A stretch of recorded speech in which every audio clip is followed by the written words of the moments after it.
이화영 부지사가 예전에 검찰이 회유했다면서 이제 주장을 했었던 그 연어를 외부에서 시켜가지고 먹었고 뭐 술도 먹었다. 이게 결국 이재명 대통령 면소법의 연장선에서 이런 식으로 법사위인 안동과 그런 좀 사법부에 대한 탄압이 이루어지는 게 아닌가 의심을 받을 수가 있거든요. 임기 중에 권력을 활용해서 이거 할 거다 저거 할 거다 의심이야 하겠죠. 야당에서 공격해야 되니까. 근데 사실은 현실성이 없는 얘기라고 생각합니다. 이제 민주당 부승찬 의원이 그 누굽니까 그분이? 갑자기 조희대 대법원장 관련 제보라고 하면서 이거를 꺼내면서 이게 확 커졌어요 지금. 2025년 5월 10날 이 녹취록을 처음 세상에 공개한 유튜버가 열린공감TV예요. 그 밑에 노란색으로 조그맣게 마치 보험 약관처럼 해당 음성은 AI로 제작된 것으로 특정 인물이 실제 녹음한 것이 아님을 알려드립니다. 진짜 제보자가 있을 수도 있죠. 근데 출처도 못 밝히고 누구와의 대화에서 나온 내용도 밝히지 못해요. 네. 심지어 부승찬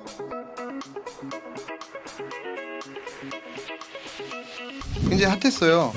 그 이화영 부지사. 이거 제가 잠깐 설명을 드리면 그 이화영 부지사가 예전에 그 검찰의 회유, 네.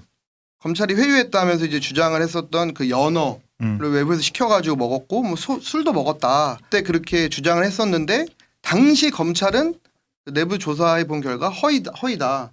그 주장은 허위다 이렇게 발표를 했었거든요. 근데 어제 법무부에서 그 당시 상황을 다시 실태 조사해봤는데 실제로 있었던 것으로 보인다. 정황이 확인됐다.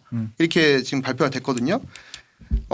심지어 이게 그 시점도 특정이 됐어요. 2023년 5월 17일 수원지검 1313호 검사실 내부에 있는 영상 녹화실에서 연어의 덮밥이랑 연어의 초밥으로 이화영, 김성태, 박용철 등 이 공범들이랑 박상용 검사가 같이 저녁 식사랑 소주를 먹었다.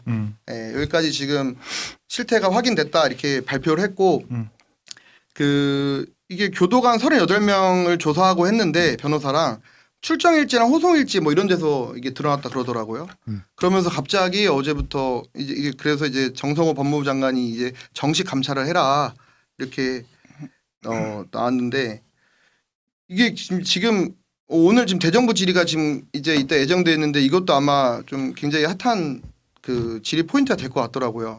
요건 혹시 어떻게 보셨어요? 정성호 법무부 장관은 네. 제 이게 또 약간 저희 당 디스하면서 얘기하는 건데 유튜브 보고 정치하는 사람 아닙니다. 저희 당에서 이게 친명으로 분류되는 분이긴 한데 합리적이고 네. 그다음에 이재명 대표 때나 대통령인 시절에나 이 대통령 듣기 좋은 소리, 주류 듣기 좋은 소리, 소위 뭐 강성 지지층 듣기 좋은 소리만 하는 사람 아니거든요. 네. 그래서 저는 이 영상 관련해서 실태 조사까지 하고 나온 얘기라서 사실이라고 생각합니다. 네. 이게 그냥 뭐 아까 전에 잠깐 언급했지만 대법원장이 누구 만나서 뭘 했다 카더라라는 것은 구체적인 증거는 지금 없잖아요. 그렇죠. 근데 이거는 그거랑은 성질이 다르기 때문에 감찰 지시할 정도는 되는 것 같다 생각합니다. 근데 이게 왜 중요한 이슈죠?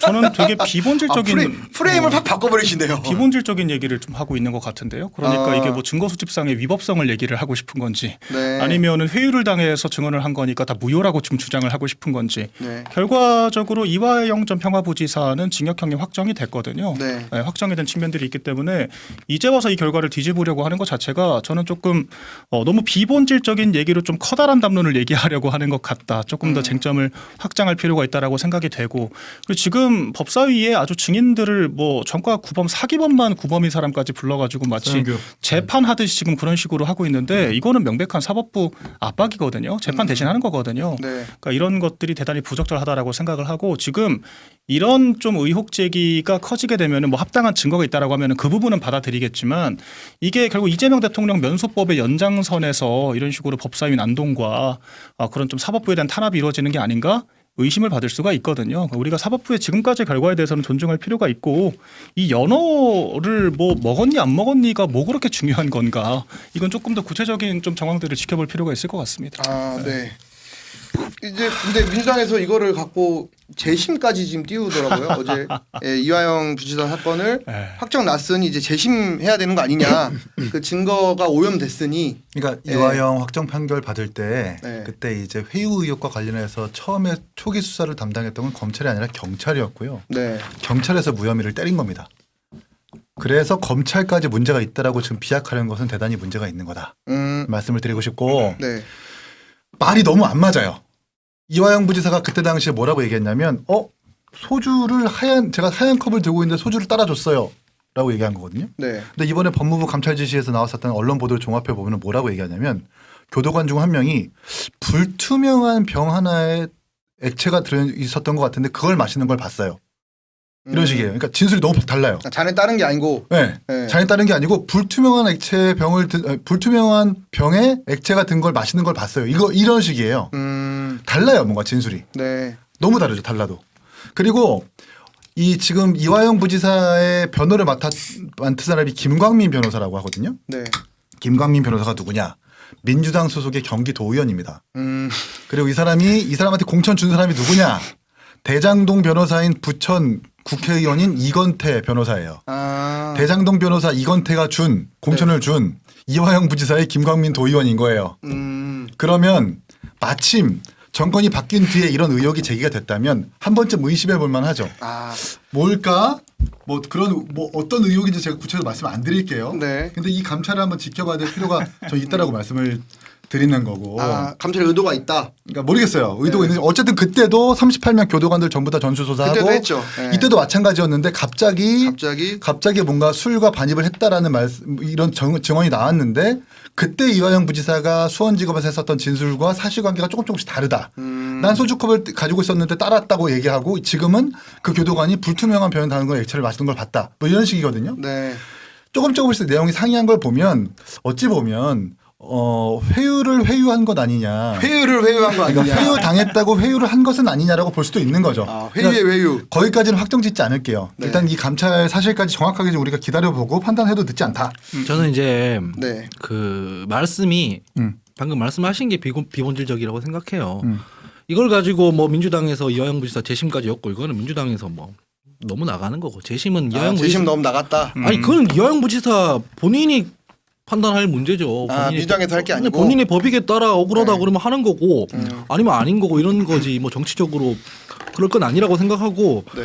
그러니까 뭐 불투명한 액체였냐 뭐 따랐냐 이런 진술보다는 큰 틀에서 이런 적 없었다고 했는데 이런 적 있다고 나왔기 때문에 그 기관에서 뭐 잘못이 있는지 없는지 법무부에서 감찰하는 거고 그랑 재심이랑 별도인 것이고 그다음에 이재명 대통령 재판 문제는 이재명 대통령이 취임 후에 본인 재판 관련돼서 연관돼 있는 법안들은 처리하지 말고 유예해라. 네. 이게 천하람 원내대표 제안으로 그랬던 걸로 제가 알고 있거든요. 네.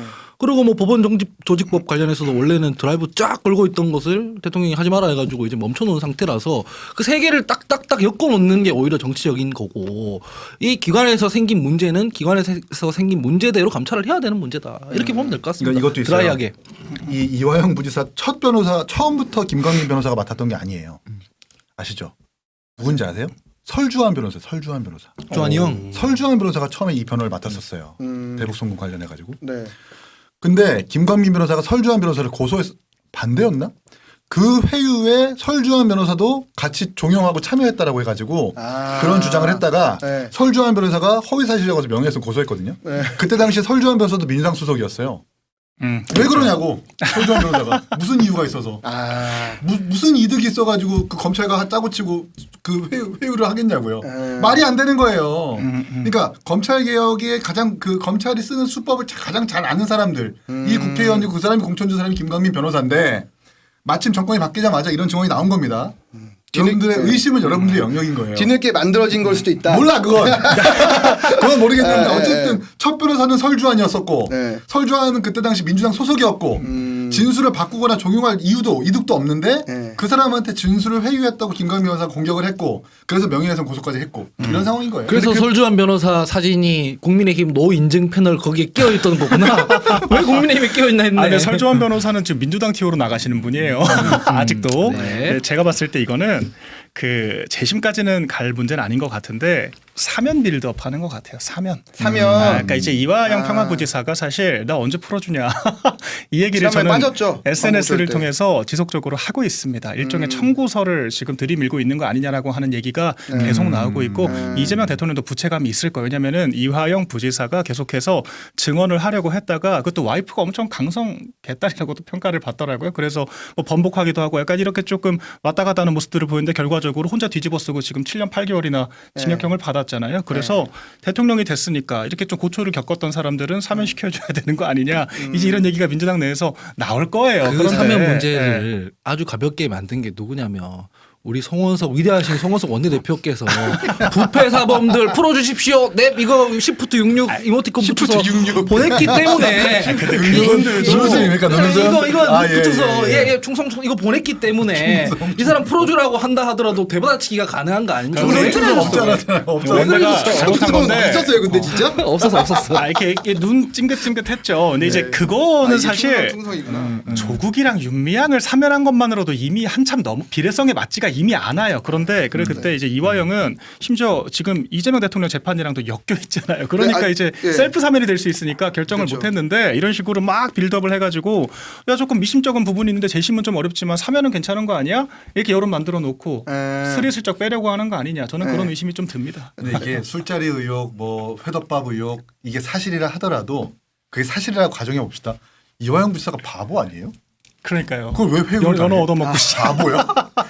그것도 그렇고 이게 정말 설령 사실이라 하더라도 그 경기도와 북한이 맺었었던 그 남북 경협 때문에 쌍방울이 보낸 돈이 안 보낸 돈이 되지는 않는다. 진실은 변하지 않아요. 네. 근데 여기서의 회유는 이제 김성태의 진술을 이제 이재명 그렇지. 경기도와 이제 엮은 그렇지. 부분이 이제 회유했다라는 지점이긴 전체 한데 자체를 이제 네. 사건 자체를 오염시킨다라는 인식이 있다 보니까. 지켜봅시다. 근데 아까 하 소장님이 이거는 그 기관의 문제니 감찰해야 된다, 드라이하게 봐야 된다 이렇게 말씀하셨는데 네. 이게 참 공교롭게 지금 그 이재명 대통령이 아직 이거 관련 재판이 있잖아요. 물론 중단이 된 상태이긴 한데 대통령이 되시고 나서 근데 지금 이게 묘하게 그 사법부 흔들기랑 연결이 되면서 이재명 대통령 사건도 공소 취소로 가는 게 아니냐. 이게 보니까 검사가 공소 취소를 제기하면 법원에서 이제 판단해가지고 공소 기각을 내릴 수 있게 되더라고요. 근데 이제 애초에 요 진술 오염이 결국 이제 이재명 대통령의 재판 그 취소까지 가려고 하는 게 아니냐. 이게 또 하필이면 또 사법부 흔들기랑 같이 엮이면서 결국 사법부가 내려줘야 되거든요. 공소 기각은. 그러니까 검찰은 감찰로 흔들고 사법부는 사법부대로 이렇게 흔드는 게 이제 그러면서 좀 이게 드라이하게 해석이 안 되고 좀 그런 걸로 좀 해석이 되더라고요. 근데 저는 이거는 원칙론으로 말할 수밖에 없는데 이재명 대통령이 드라이하게 네. 걸려 있는 재판이 한두 개가 아니잖아요. 네. 이것뿐만이 아니라 한 그렇잖아요. 5개인가 있으시죠? 7개 네. 사건 5개. 그것들은 지금 재판이 중단돼 있는 상태잖아요. 네, 그렇죠. 네. 임기 끝나고 받아야 되는 거잖아요. 네. 그거를 임기 중에 5개 다 날리는 건 불가능합니다. 음. 불가능하고 그리고 왜 언론이라는 말을 앞에 붙였냐면 어느 역대 대통령도 권력으로 자기가 진짜 죄가 있는데 잘못이 있는데 그거를 임기 중에 어떻게 해서든 무마하거나 덮으려고 했는데 성공한 사례를 제가 본 적이 없습니다. 네. 한 번도. 그래서 실제로 관련해서 죄가 있고 재판에서 뭔가가 나온다면 임기 끝나고라도 될 테니까 뭐 임기 중에 권력을 활용해서 이거 할 거다 저거 할 거다 의심이야 하겠죠. 야당에서 공격해야 되니까. 근데 사실은 현실성이 없는 얘기라고 저는 생각합니다. 이건 요거대로 봐야 된다. 네. 그 공소 취소도 1심 선고 나기 전까지만 가능한 거라서 네. 이미 사실 파기환 송심까지 끝난 선거법 위반 같은 이런 것들은 공소 취소가 불가능해요. 근데 그래서 지금 뭘 하고 있느냐? 직권남용죄, 뭐 배임죄, 허위사실 공표죄 이런 것들 지금 다 형해화를 하겠다라고 지금 또 추진을 하고 최근에 이재명 대통령이 그랬잖아요. 우리나라 전과자가 너무 많다. 우리나라 법규가 너무 복잡하고 형법이 너무 가혹하다. 이런 게 다 누구를 겨냥을 한 거겠습니까? 전과자가 뭐 많다라고도 할 수 있는데 전과 사범이 대통령이 되는 것도 사실 굉장히 이례적이기는 하기는 하죠. 그러니까 이런 부분들이 있고 그리고 지금 그 이재명 대통령 재판 중단이라고 하는 게 무슨 구속력 있는 지금 매콤하시네요. 유권 해석이나 결정을 받은 게 아니에요. 그냥 각급 재판부가 재량에 따라서 임의적으로 중단을 해둔 거예요. 그렇죠. 재판부가 바뀌면 다시 재개할 수가 있는 상태인 거고 지금 근데 판사들이 왜 재판을 못 하냐면요. 민주당이 탄핵시킬 수가 있거든요. 판사들까지. 실제로 지난번에 그 파기환송심 끝나고 고등법원이 이제 형량 이제 그 부가 선고를 하려고 하니까 탄핵한다라고 압박을 하고 그래서 이 재판 중단된 거 아닙니까? 그러니까 이제 그런 측면들을 봤을 때 달리 말하면은 지금 차기 총선 때 민주당이 과반을 못 얻으면 판사들이 두려울 게 없거든요. 판사 탄핵을 무서워할 이유가 없어요. 그러면은 재판 재개할 수 있습니다. 그리고 지금 검찰 개혁도 뭐 그때까지 얼마나 될지 모르겠지만 지금 사실 검사들이 그 헌법 소원해야 돼요. 내 공소권을 왜 침해를 하냐. 그러니까 내 권한을 침해해서 재판부가 임의적으로 재판을 중단한 거기 때문에 한번 다퉈보자 할 수 있습니다. 지금 정권 초기니까 못하는 거지. 그래서 이재명 대통령이 탄핵 소추가 안 된다라고 하더라도 이 피고인 신분이라고 하는 것이 평생 약점이 될 것이고 그 두려움 때문에 이런 무리수를 둔다라고 하는 게 합리적인 추정이라고 보여요. 논리적으로 이가 몇 개 빠져 있는데 집권하셨을 때 민주당이 부처 장관들 탄핵할 때 무서워하셨어요? 부담스러워하셨어요? 아니 부처 장관들이야 임명직이지만 대통령은 선출직이잖아요. 아니 그 얘기가 아니라 지금 판사들이 뭐 민주당이 탄핵할까봐 뭐 어떻게 못한다면서요. 그게 진짜 부담스러우셨어요? 제가 부담스러운 게 아니라 장관들이? 고등법원이 부담스럽겠지. 장관들이? 아니, 장관들이. 판사들이 부담스럽겠죠. 제 얘기는 뭐냐면 민주당이 판사들을 탄핵한다고 탄핵되는 게 아니잖아요. 헌법법 재판소로 넘어가면은 줄줄이 기각 나올 거거든. 저런 이유로 기각은 탄핵을 나오겠죠. 하면. 그래서 저는 그때 당시에 윤석열 정부의 장관들도 그래서 탄핵 관련해서 별로 안 부담스러워했다고 생각하고 그래서 계속 똑같이 했다고 생각하고 판사들도 마찬가지라고 생각해요. 지금 민주당보다 훨씬 더 법리 해석에 빠삭할 테니까 그런 이유가 아니라 헌법에 나와 있는 불소추 특권 때문에 재판이 중단돼 있는 것이고 그게 중론이고 다만 그런 부분은 있는 겁니다. 아까 전에 이긴 총장님께서 그랬잖아요. 지금 집권한 지 언젠데 내란 그러고 있냐 지겨워한다 이러잖아요. 똑같다는 얘기를 하는 거예요. 이미 대선이 끝나서 대통령이 됐고 통치 얘기를 하고 있어요. 근데 야당이 이를테면은 그 반정부 투쟁, 대여 투쟁을 하는 방식이 대선 전이랑 똑같다는 얘기를 하는 거예요. 재판 받아야 될 사람이 왜 대통령 돼 있냐 뭐부터 해가지고 계속 사법 리스크 관련해서만 얘기를 한단 말이에요. 형태가 달라지지 않고 똑같은 말을. 그런데 총선이나 지방선거에서 국민들이 저 당이 이제 정신 차렸네, 이제 민심에 접근하겠네, 하겠냐는 말을 드리는 거예요. 한번 그걸로 이런 판단이 거죠. 있었으니까 대선으로. 제가 조금 하나 짚고 넘어가야 될 것이 일단은 불소추 특권이 재판 중단이라고 하는 게 중론은 아니고요. 지난 그 지상파 출구조사에서도 KBS 출구조사에서도 64% 국민들이 심지어는 이재명 대통령을 찍으면서도 40% 이상이 재판은 받아야 된다 그렇게 얘기를 했고, 그러니까 지금 각급 재판부가 제가 재량껏 판단을 했다는 거예요. 정확히는 재판을 재개하면은 민주당 탄핵이랑 전혀 별개로 이재명 대통령도 이제 헌법소원을 하겠죠. 나 불소추 특권 있는데 왜 재판합니까? 이제 이렇게 되면은 결국 공이 헌법재판소로 넘어가는 거거든요. 그러니까 재판부 입장에서도 이 헌법에 대한 다툼이 있기 때문에 부담이 있는 것이고, 그리고 이제 입법권을 또 활용해서 견제를 할 수가 있기 때문에 여러 가지 부담들이 있겠죠. 근데 결론적으로 그 이재명 대통령이 지금 이런 비판을 계속 받는 이유는 저희가 사고를 우려먹는 게 아니라 면소법을 지금 하고 있잖아요. 그러니까 대법원은 압박을 하고 있잖아요. 그러니까 지금 끄집어 나오는 박민영 거예요. 대변인 말씀하신 그것 때문에 불소추 특권이 있는 거예요. 모든 걸 다 사법 이를테면 통치해야 되는데 헌법소원 걸어버리고 대통령이 재판 쫓아다니고 그러면은 국정 운영의 안정성이 형해화되거나 불안해지기 때문에 아니, 불소추 피고인이 특권이 재판 있는 받으면서 거예요. 대통령 될 거라고 누가 상상이나 했겠습니까? 헌법 만들면서. 저 더워가지고 옷 좀 그리고 벗을게요. 이해충돌 문제가 있잖아요. 대통령이 화끈하긴 본인이 하네요. 재판 당사자인데 본인이 사법기관 해체하고 본인이 수사기관 해체하고 이게 사실 그런 논리면은 왜 그 나경원 의원 같은 분들한테 무슨 뭐 구형됐으니까 간사를 하라 마라 그런 얘기를 하냐고요. 앞뒤가 안 맞잖아요. 얘기를 하더라도 예. 얘기를 하더라도 좀 그 사실관계 입각해서 얘기해야 되잖아요. 사법기관을 뭘 해체를 해요? 대법원 해체하자, 법원 해체하자는 주장을 민주당이랑 사법 개혁을 하겠다. 대법원장 나가라. 대법관 26명 늘리겠다. 이게 해체는 아니고 이런 그- 주장을 그러니까 하고 있고 그런 수사기관 해체는 하고 있죠. 지금. 그러니까 그런 레토릭이 그 수사기관 해체도 지금 민주당 안이랑 대통령 입장이랑 좀 다르죠. 예, 그거를 이를테면은 조기대 대법원 사퇴론도 민주당에서 얘기를 하고 있는데 이재명 대통령이 이해관계자인 본인이 하고 있다라고 해버리면 일단 사실관계에 안 맞는 거예요. 그러니까 그런 것들은 세밀하게 구분해서 얘기를 할 필요가 있다 이 말씀을 드리는 거예요. 알겠습니다. 이거 계속하면은 네. 길어질 것 같아요. 저는 예. 잘 먹었습니다. 네. 안 그래도 지금 댓글에 네. 부지런히 준비된 김밥을 다 먹었습니다. 제가 한번 읽어드릴게요. 저 손도 못 댔어. 이기는 식당 왔니? 밥 잘 먹니?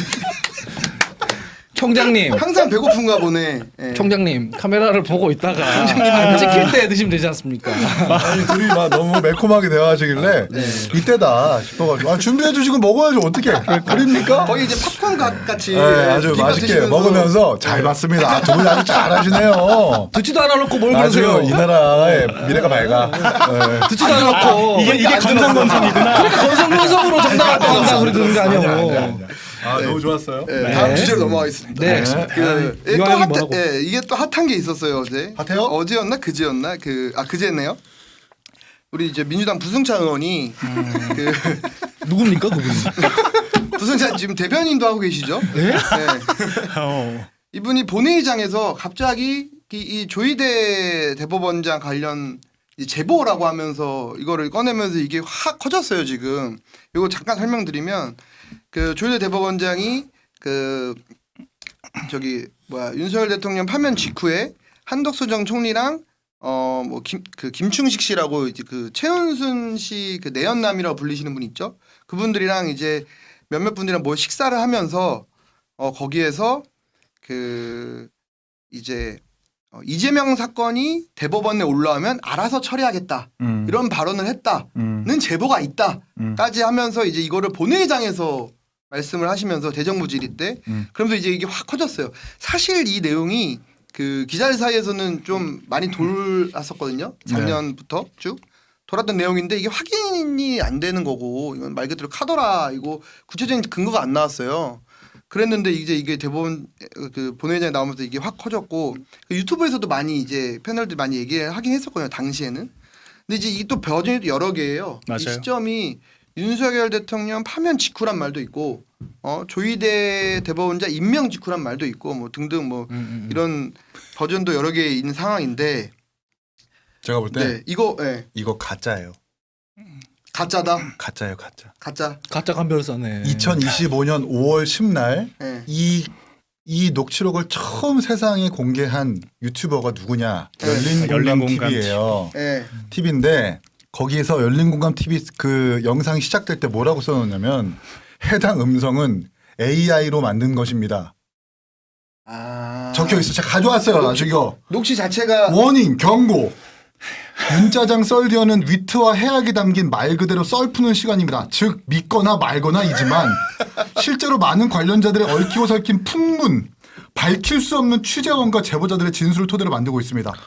특정인을 허위로 비방할 목적이 아닌 드러나지 않은 숨겨진 이야기들을 공론의 장으로 드러나기 위한 썰전입니다. 그 밑에 노란색으로 조그맣게 마치 보험 약관처럼 해당 음성은 AI로 제작된 것으로 특정 인물이 실제 녹음한 것이 아님을 알려드립니다. 사무총장님 이게 뭐야? 유감입니다. 왜? 위대한 CBS 때 그런 거 찌라시 들고 와가지고 말이야 다 읽어주고 방송을 이렇게 해도 됩니까? 아니, 그 찌라시를 지금 본회의장에서 말씀하신 거예요. 아니 국회는 혐오기관이니까 그렇고 혐오시설이니까 이 지금 뭐 4월 10일 신성한 CBS에서 말이야. 그 영상에서 본인들이 처음에 고지를 해요. AI로 만든 거다. 근데 그 사람이 이 전총순지 모르겠지만 그게 원래 열린공감 TV 전 대표거든요. 네. 이 사람이 몇 번 전과가 있어. 그 전과가 형사적 전과가 아닙니다.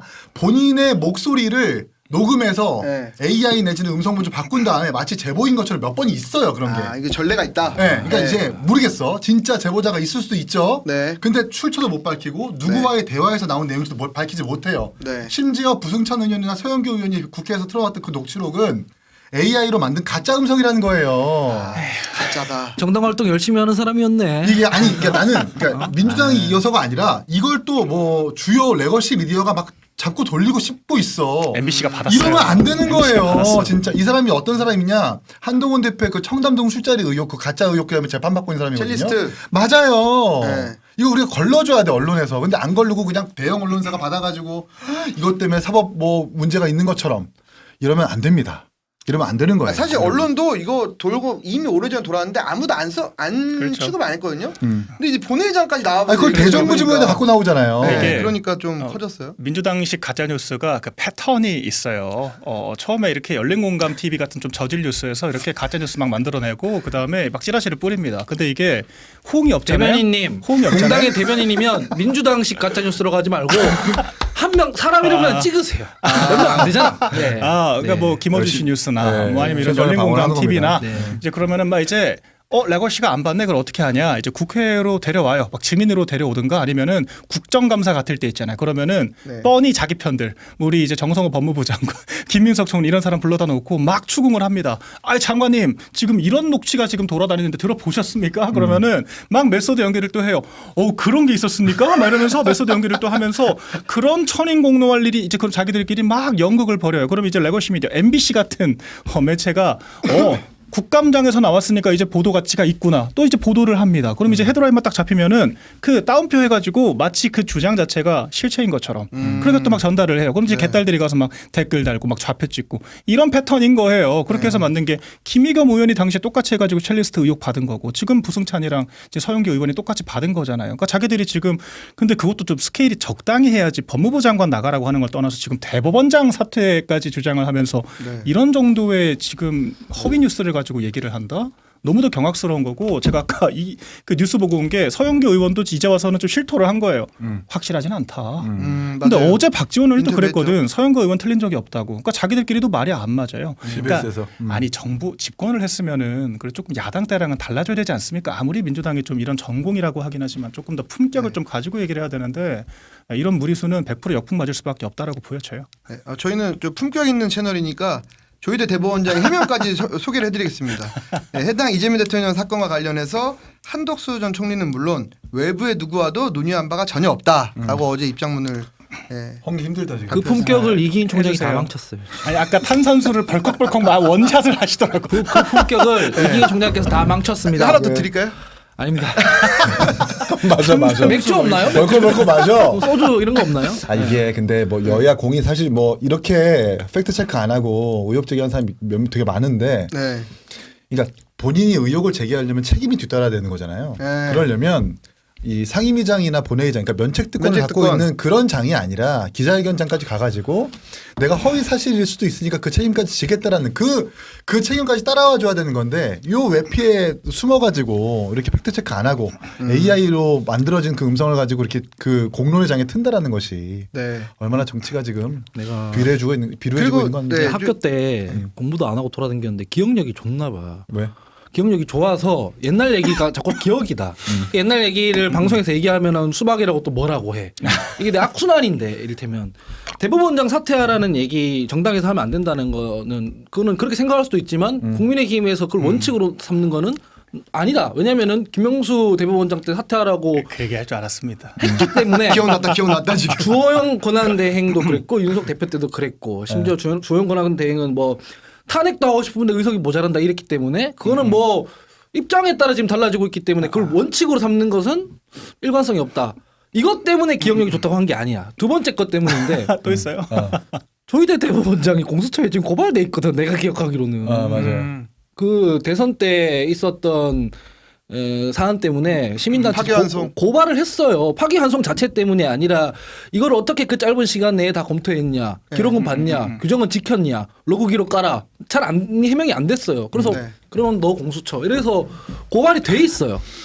근데 그 고발이 돼 있는 공수처 수사가 어떻게 돼 있는지에 대한 어떤 팔로잉을 지금 하나도 안 하고 있는 거 아니야? 공수처는 그러니까 공수처 민주당이 만든 거잖아요. 민주당이 집권했을 때.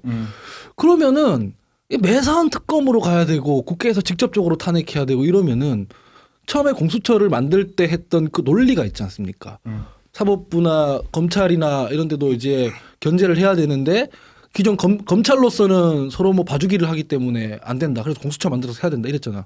그럼 공수처가 지금 작동을 안 하는 거 아니에요? 네. 이게 내가 생각하는 기억력 결과적으로는 자기 반성이네. 기억을 하다가 갑자기 나는 그래서 그래서 아까 처음에 수박이 됐다는 얘기를 자조적으로. 이것 때문에 수학이 되는 거야. 그냥 나는 그래서 지금 조희대 대법원장 특검 얘기까지 하는 사람들이 있어요. 민주당에. 네네. 부적절하다고 생각하는 거예요. 집권했고 네. 우리 진영에서 우리 그 시민단체들이 공수처, 예. 시민단체들이 고발을 해놨고 그러면은 국감 때 공수처 불러다가 이거 어떻게 돼 있는지 국감을 해야 될 사안인 거지. 그렇잖아요. 네. 검찰이 만약에 수사를 한다 그러면 난리 칠 거 아니에요. 이거 왜 수사 제대로 안 했느냐. 검찰이 뭐 윤석열 정부의 이 편향돼 있기 때문에 이렇다. 그래서 특검해야 된다 이런 거잖아요. 근데 집권은 지금 우리가 했잖아. 네. 그러니까 이게 논리적으로 내가 방송에서 얘기하려고 그래도 얘기하시면서 자꾸 꼬이시는 것 같은데. 꼬이는 거야. 왜냐면 일관성이 없어요. 업보가 많아서. 일관성이 없고 이거 그리고 이 서영교 의원이 말씀하셨던 이거 5월달에 이미 나온 거잖아요. 네네. 그때 그냥 그러고 있다가 사람들이 뭐야 뭐 이러고 그냥 묻혔던 거거든요. 그럼 지금 들고 나왔으면은 이 뒷받침할 수 있는 근거, 주장을 뒷받침할 수 있는 근거나 증거들이 있어야 되잖아요. 입증을 해야 되잖아요. 네. 근데 그건 또 없더라고요. 스모킹건이 안 나오더라고요. 그래서 서영교 의원이 아까 했던 그 박 대변님이 소개해 주셨던 그 인터뷰에서 직접 더 사실 추가로 할 건 없다라고도 말씀하셨거든요. 다만 이제 법원의 자정 작용을 좀 기대하는 지금 촉구하는 차원에서 이제 현재 이걸 한 거고 지켜보겠다. 아니 그거는 진짜 황당한 얘기인 게 그 자정작용이라는 게 잘 안 됩니다. 어떤 조직이든 간에. 저기 계신 두 분이 속한 조직도 자정작용이 잘 안 돼요. 네. 외부에서 나가서 심판을 하고 회초리를 때려야지 큰일 나겠네 하는 거고 저희 당도 마찬가지인 거고 법원도 마찬가지인 거예요. 그 자정작용을 시키려고 상권분립이 돼 있는 거잖아요. 네. 서열 문제가 아니라 네네. 뭐 국회에서 잘못하면 법원에서 배지 떼버리는 거고 판결해서 네. 그다음에 대법원이나 법원이 잘못하면은 국회에서 불러다가 국정감사 하는 거 아닙니까? 그러면 구체성을 갖고 지적을 해서 제도를 개선하든 아니면 탄핵을 해버리든 진짜 그 사유가 된다면 그렇죠. 이것도 아니고 저것도 아닌 거 아니에요. 고발은 고발대로 해놓고 네. 뭐 그렇습니다. 그래서 이 사실상 당장 입증도 안 되는 거 던져놓고 사실 저희들 대법원장 사태로는 국회의원들이나 시민들이 얘기할 수 있어요. 왜 못해요? 표현의 자유가 있고 각자 판단할 수도 있고 아까 전에 제가 조영 원내대표 조영 당시 당대표 권한 대행이나 이준석 대표를 비판하는 게 아닙니다. 그렇게 얘기할 수 있지 판단해서 정치적으로. 네. 그러면은 조희대 사태론에 대해서 논리적으로 왜 사퇴해야 되는지 그 사유를 얘기하면 돼요. 그러면 사법부 흔드는 거 아니고 방어가 돼요. 근데 갑자기 이런 거 들고 와서 니네 한독수랑 만난 거 아니야? 사실이면 사퇴해 그러면 이 자기들이 합리적으로 구성하고 있던 논리조차 흐물지 않냐라고 해가 길어졌습니다. 애쓰셨습니다. 해가 길어졌습니다. 라는 거예요. 이 부분에서는 다 한 마음이네요. 저도 근데 약간 공감하는 측면이 뭐냐면 지금 그 대법원장 흔들리는 걸 얘기할 때 항상 나오는 게 삼권 분립 훼손 뭐 이렇게 얘기하잖아요. 근데 삼권 분립되어 있으면 서로 견제하라고 있는 건데 삼권 견제 측면에서 충분히 뭐 대법원장 사퇴하라고 얘기할 수는 있는 거 아닐까라는 생각도. 우리나라 삼권 분립 잘 돌아갑니다. 네. 네? 윤석열이 비상계엄 해가지고 국회 쳐들어가니까 바로 비상계엄 해제해버리고 그렇죠. 예? 헌법재판소 넘겨가지고 탄핵해버리고 예? 그리고 대선에 지금 그 유력 주자가 당선이 되는데 대법원장이 그거 막 파기환송시켜버리고 잘 돌아가고 있어요. 우리 권성동 의원님이 이제 구속이 되셨어요. 네, 현역 의원이 처음으로 특검 수사에서 이제 첫 구속이 됐는데 이거 좀 일단 파장 어떻게 될 거라고 보세요? 짧게. 사실 특검이 이제 동력이 거의 없어진 상태였어요. 제가 봤을 때. 왜냐하면 김건희 특검도 특히나 이제 검사들도 복귀하겠다라고 하고 이미 돌아간 사람들도 있다라고 하고 네. 그러니까 그런 부분들과 혐의는 16개나 늘어뜨려놨는데 제대로 입증은 안 되고 무슨 김여성 집사 게이트 얘기를 막 했는데 막상 구속영장 청구할 때는 김건희 이름 한 글자도 안 들어가고 그러니까 이런 것 때문에 되게 난항이었다가 기사회생을 한 거죠 사실. 그러니까 어쨌거나 이 통일교 수사는 좀 탄력을 받게 됐으니까 네. 그래서 아마 이제 특검 입장에서는 기사회생을 한 것이고 저 입장에서는 악재가 좀 맞죠. 근데 제가 좀 아쉽게 생각을 하는 것은 권성동 의원이 5선 국회의원의 원내대표까지 지낸 사람인데 1억 원 브로커를 했다라고 하는 그 의혹. 근데 이게 아직 확실하게 직접적인 증거가 나온 건 없거든요. 그러니까 공여자 측에서 일방적으로 주장을 했던 것이고 검찰 측이 지금 제시하는 증거라고 하는 것도 그 동석자에게 뭐 전달했다라고 하는 문자를 보냈다. 그리고 뭐 메모지에 큰 거 한 장이라고 하는 기록이 있다. 이런 정도의 내용인 거거든요. 근데 네. 이게 현직 국회의원을 구속까지 할 정도의 혐의 입증이 됐는가? 전 좀 물음표예요. 그리고 그렇다라고 하더라도 이재명 대통령이 그때 그 체포동의안 가결되고 나서 구속영장 그 실질심사 받을 때는 그 혐의 자체는 입증된다라고 하면서도 공적 지위를 생각했을 때 증거인멸 도주율이 없다 그랬지 않습니까? 아니 권성동 의원 지금 마스크 쓰고 다녀도 골프장 간 거 지금 다 알 정도로 공인 중에 공인인데 네. 이게 구속영장이 이렇게까지 발부되어야 될 사안인가? 저희 그런 의구심은 있죠. 그래서 저희가 이 결과에 대해서는 뭐 사법부의 판단이니까 존중은 하지만 좀 아쉽다. 그리고 이제 특검 입장에서는 기사회생을 했고 그래서 오늘 그 동력을 가지고 또 당사 쳐들어온 거 아니겠습니까? 네. 그러니까 저 입장에서는 악재가 맞다 이렇게 평가를 합니다. 뭐 그렇죠. 마스크 쓰고 다녀도 다 알만한 사람이지만 마스크 쓰고도 다 알만한 사람이 보좌관 명의로 차명폰을 하는 것까지는 모르니까 그렇잖아요. 그건 설명이 안 그때 돼요. 그 비서관이 좀 큰 실수를 했어요. 그걸 그 전화를 한 거를 들켜가지고. 주류는 다르네. 들켜가지고 확실히 주류는 달라. 포인트가 다르네요. 아, 주류가 달라. 전화한 게 문제가 아니고 들킨 게 문제야. 나도 지금 매끄러웠어 너무. 아니, 이게 지금 권성동 그러네. 의원이 거기가 문제였어. 권성동 의원이 차명편으로 했다는 건데 비서관이 문제라니까 나도 지금 너무 이해는 뻔했어. 돼. 왜냐면 이게 제가 뭐 편드는 것도 있지만 저 권성 대표 전 좋아하기 때문에. 근데 이제 그게 있어요. 왜냐면 이게 통일교 측이 너무 일방적으로 증거들을 제시를 하다 보니까 적대적인 진술을 하잖아요. 그러니까 말을 맞추려고 했다기보다는 이렇게까지 얘기할 일인가? 저는 그런 거를 물어보고 싶을 거의 수는 자수하듯이 있었다라고 자백하듯이. 생각해요. 네. 근데 이제 그런 시도 자체가 좀 이렇게 보도화가 되고 적발이 되면서 그게 좀 빌미가 된 측면은 확실히 있는 것 같아요. 네. 아니 저도 저기 체포동의안 일부러 본인이 이제 그 가결 이게 찬성한다는 걸 외부에 보여주면서까지 이제 하신 게 어떻게 보면 아까 말씀하신 그래도 구속을 피하기 위한 전략이 아니었나 이었는데 그 강원랜드 때도 그렇게 했습니다. 그러니까 강원랜드 이분은 때도. 원래 그러신 분, 그러니까 민주당처럼 체포 특권에 숨지 않는다. 이거는 확실히 보여주고 계시다. 네. 일관되게 하고 계십니다. 근데 저는 이거 보면서 약간 좀 쎄한 게 이제 개헌 저지선이 얼마 안 남았어요. 그럼 6명 남은 것 같더라고요. 근데 뭐 6명이고 7명이고 의미가 없는 게 그 6명이 동의 안 하면은 어차피 안 되죠. 똑같으니까. 정족수를 못 네. 채우는 거니까. 똑같으니까. 네. 그리고 사실 이거 재판 결과 나오려면 한참 걸릴 거예요. 이게 아. 거리가 돼야 의미가 있는 건데. 근데 이제 권성동 의원님으로 이제 끝날까요? 아니면 더 혹시 다른 현역 의원님들로 가실 수도 있는 거니까. 근데 일단 특검이 윤한홍 추경호 의원은 이미 좀 피고인으로 적시를 했다라고 전해지죠. 네네.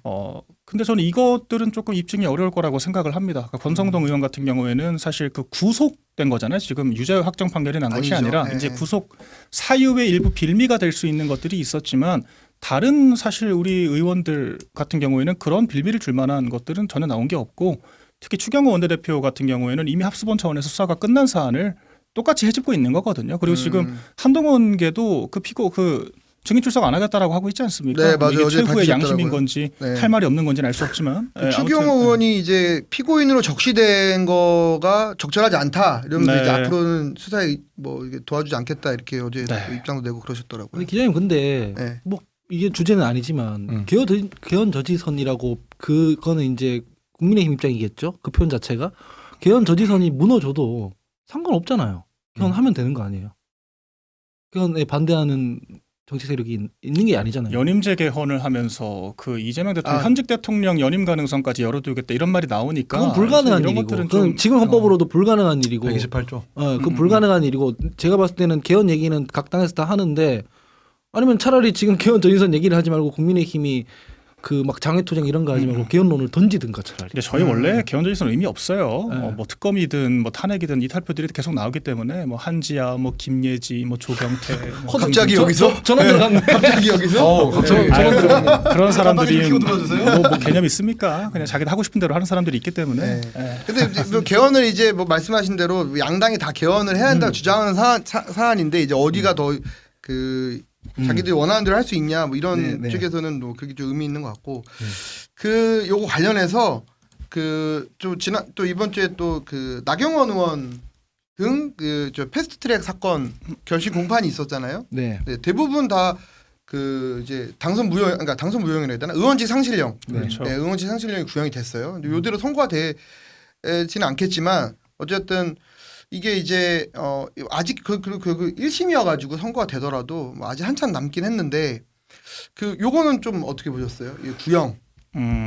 저는 이거 이때 제가 사무처에 근무할 때라서 아. 눈으로 다 봤단 말이에요. 아, 네. 명백하게 불법이었고 제가 이제 그냥 이제 구속된 마당에 얘기하겠습니다. 그 당시에 구속이요? 권성동 의원이 구속됐으니까 얘기하는데 누군지는 이름을 얘기 안 했고 지금까지 방송에서 언급할 일이 있어도 그 의원과를 점거하고 난 뒤에 권성동 의원이랑 다른 의원 두 분이 한 분은 김성태 의원이고 세 분이 국회 사무총장실로 찾아왔어요. 네. 그래서 뭐 와서 형님이 좀 중재를 해주십시오. 6층에 있거든요. 의원가가 6층에 가서 좀 말려주십시오. 그래서 얘기가 오가는 도중에 아니 이거 명백하게 위법인 거는 다 알지 않느냐 하니까 권성동 의원이 제가 그때 배석하고 있었어요. 네. 아 불법은 맞지 이랬거든요. 아. 그러니까 누가 봐도 다 아는 거였어요. 불법인 거는 불법인 거 알면서도 그냥 했던 거고 국민의힘의 그때 입장이 뭐였냐면 불법이고 뭐 잡아가두더라도 나는 이걸 안 된다 이래서 막았던 거거든요. 이게 6년씩이나 걸릴 일이 아니었어요 사실은. 네. 그게 자체가 이상했던 일이고 저는 이대로 나올 것 같아요. 아예 판결 자체도 지방선거에 영향을 미치지는 못하겠지만 네. 총선에는 영향을 미칠 거다. 총선에는 이거 사건 어떻게 끝났는지 아세요? 기억나세요? 기억을 좀 해주세요. 온라인 접수하고 끝났어요. 아. 그 의안을 이제 물리적으로 그죠, 접수하겠다고 물리적으로 막 네. 막고 그런 거잖아요. 한번 소강 사태 일어나서 야 온라인 되는 거 아니야? 온라인 접수하고 사건 끝났어요. 그리고 지금은 다 온라인으로 해요. 이거 얼마나 바보 같은 짓이야. 정말. 아 그랬구나. 그러니까 막 문 뜯어 멀어, 막 빠르로 뜯어, 팩스로 넣어 이게 아니라 야 근데 온라인 되잖아. 온라인 한번 해보지 뭐. 끝.